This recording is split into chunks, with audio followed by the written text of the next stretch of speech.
Ẹ̀bùn ọdún leléyìí, ẹ̀bùn ọdún iléyá fún gbogbo ẹ̀yin olólùfẹ́ mi.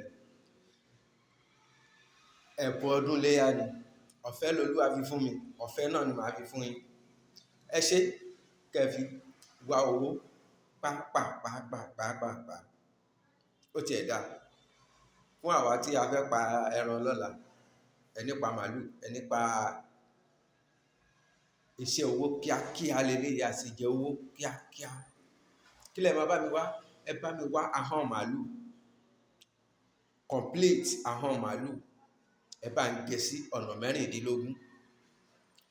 Ọkàn màálù tí ò tí wọ omi, bẹ́ẹ̀ ṣe ń pa ní kẹ́yọ, bọ́ ṣe ń pa ní kẹ́yọ, ẹ má jẹ́ kó wọ omi o. Ẹ gé sí ọ̀nà 16, ó di 2. Ẹ bá mi wá ewé ọlá púpọ̀ díẹ̀, ewé ọlá púpọ̀ díẹ̀. Ẹ wá ata ìjọsìn 16, ìyèré 16, àgbàdo funfun 16.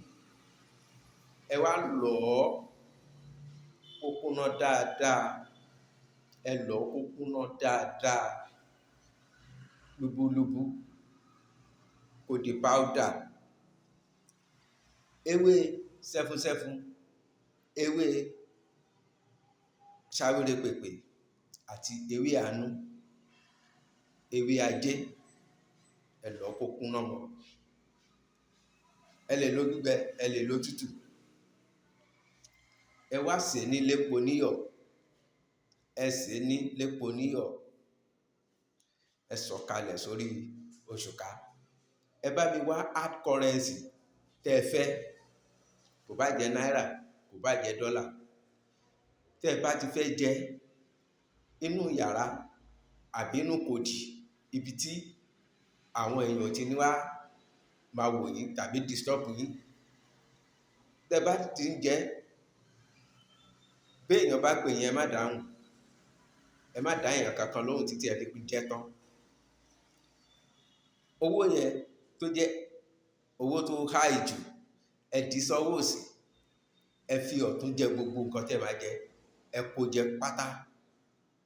Ẹ wá gbé ṣìnáàpù lé lórí, ẹ jẹ́ kí ṣìnáàpù yẹn kó wọra dáadáa, ẹ jẹ́ kó pọ̀, kó wọra dáadáa. Ẹ wá bìkan lọ sùn sí.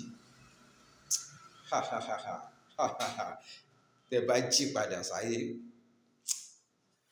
tẹ́ sùn dẹ́ jí, ẹ wò, ẹ fàdúrà ránṣẹ́ sí mi. Ọ̀fẹ́ la fi fún mi, ọ̀fẹ́ náà lèmi náà máa fi, Olúwa ló fún mi.